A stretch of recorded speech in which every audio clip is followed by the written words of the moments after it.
like me where you've given your child puffs 3 days in a row for snack time and felt a little bit bad about it? If you have, first of all, don't. You're doing great. Everything you're doing is fine and they're gonna be just fine. However, if you'd like some snack variety, I've got 5 different options of snacks that you could try with your 1-year-old.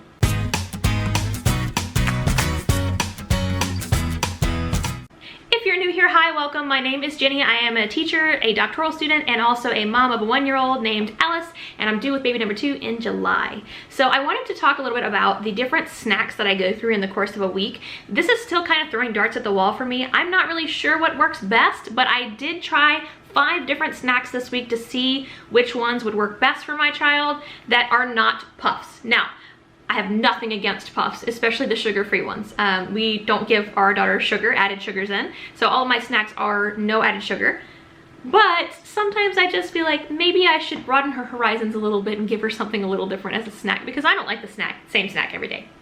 So in this video, I'm going to show you 5 different snacks over 5 different days, as well as the mess factor to it and the prep time to it.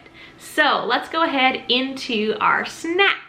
One of the snacks I introduce to Alice fairly frequently is actually a bar by Pita that is a strawberry no added sugar bar. It has oat in it. So what I generally do, and you're gonna see it in the next clip in just a second, I take the bar and I split it into little balls and I put it into her snack cup so that she actually has pieces that are digestible, that are small. I am paranoid, I am worried about her choking, and especially my child, she will shove an entire fistful of food into her mouth.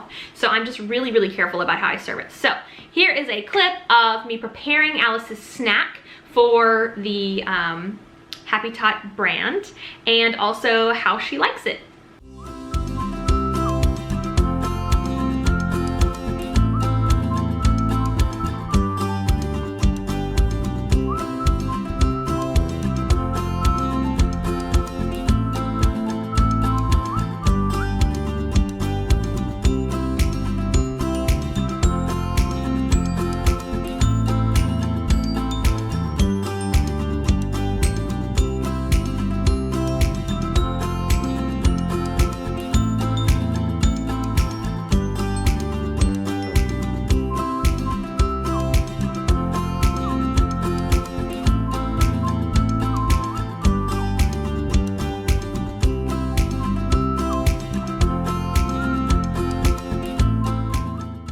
As you can see, Alice is a pretty big fan of the Pita brand snack bars, but I will say, as far as the mess factor goes, if you're gonna give it to them in a snack cup, it does tend to crumble, and I definitely had some issues with the bar crumbling a little bit when I gave it to her in the snack cup. She didn't have a problem taking them out of there, but just if you're gonna do a snack cup, I would be careful with that because it does crumble and it creates a little bit of a mess.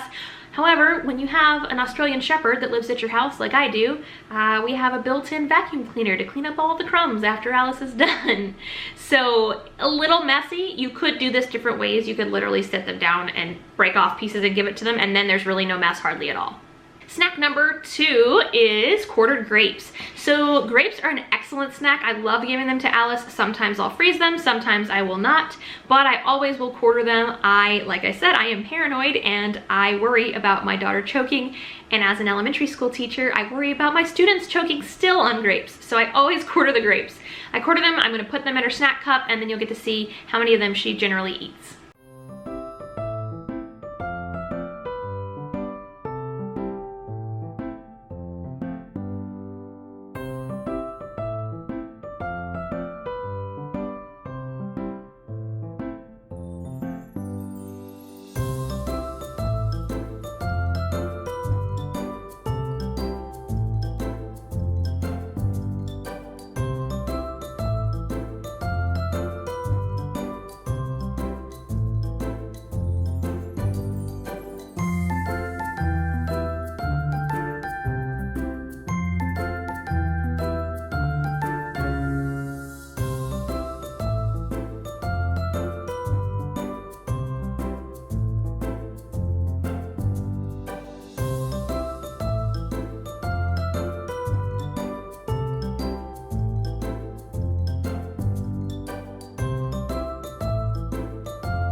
So as far as mess factor goes, I feel like grapes are a great choice because they don't, they're not super ultra juicy where they're gonna get juice all over everything.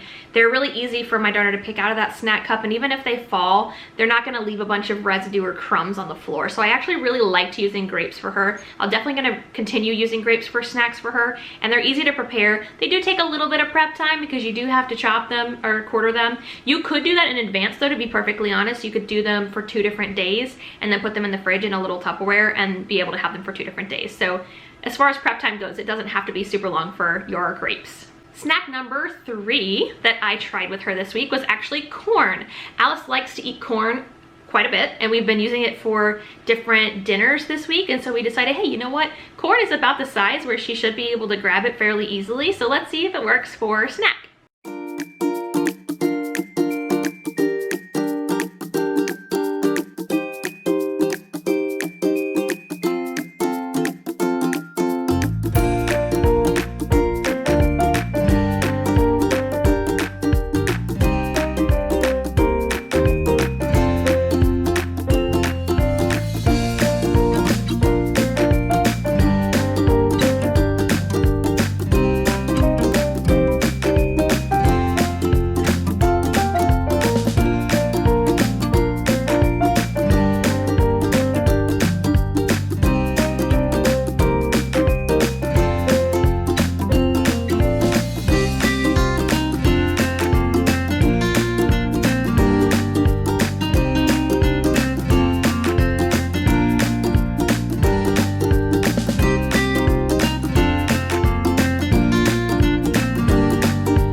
In terms of mess, there's not a ton of mess with corn other than the fact that as far as when she was taking them out of the snack cup, they kind of flew. But as far as mess goes, there's really not a ton of mess with corn. There's not a lot of residue they're gonna leave, and there's pretty much no prep time. You literally put the frozen bag in the microwave, set it to go, and then you just put it in the snack cup. So this is a good one if you just do not have time to mess around with stuff. Use whatever vegetables you have in your fridge that you're gonna give your kid anyway, or heat a whole bag of vegetables, split it, use some for dinner and some for snack. And especially if your child likes things like corn or peas would be another good one. I didn't try peas this week, but you got to see the corn part. That would be a good option too. Snack number 4 was one that I wanted to try just a little bit different. Snack number 4 is actually pita with hummus that I spread on the inside of it, and then I chopped it into little pieces for Alice to eat.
Luckily really likes pita and hummus, and this pita particularly does not have added sugar in it. I really like this brand of pita, and I thought that this was a pretty good mess-free snack even with the hummus, because I spread it on the middle section of the hummus, of the pita.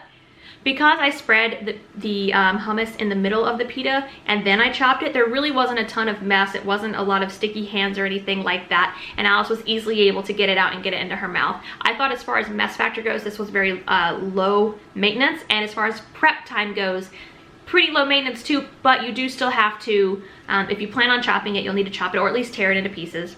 The next snack, and probably the most labor intensive, but also of course my daughter's favorite, is smoothies. So what we usually do for smoothies is every week we will prep a bunch of smoothies. I'll make a big old thing of smoothies, and you're gonna see me do it in just a second. I'll make a big old thing of smoothies, and then I will portion it out into some reusable bags that we actually have Alice eat directly from, and you'll see that too. So I prepare all of that, and then we put them in the freezer, and then the night before we are gonna use one, we move it to the fridge. So it's always prepped and ready to go. There is some upfront prep time, but it's nice because you can kind of plan that. So what we usually do is we do it on Sundays when my husband and I are not at work, and then we have them for the week. And then we do it again the following Sunday with different fruits and vegetables, whatever's in our freezer and our fridge, basically. We keep a stockpile of fruit, and then also when our fruit that we have for the week that we're giving Alice fresh is starting to go, perfect thing to toss into our smoothies. So here is me prepping the smoothie, and then you're gonna get to see Alice enjoying her smoothies.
As you can see, Alice loves her smoothies. She's always excited to eat them, and we're able to kind of vary the stuff that we put into them. We usually will put in the soy milk, or we'll sometimes put in Lactaid. Alice drinks lactose-free milk, but you could put normal milk in there if you want to as well. We always load it up with spinach because that's a great way to sneak some greens in.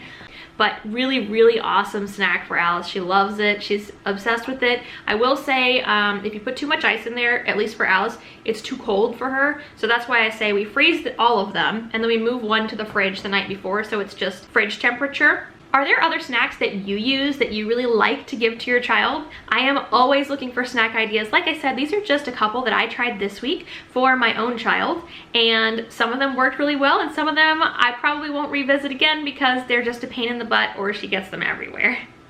If you enjoyed this video, please give it a thumbs up or consider subscribing. I would love to have you here as I make new content for my 1-year-old and then also my soon-to-be newborn sometime in July. I appreciate you stopping by, and I will see you next time. Take care.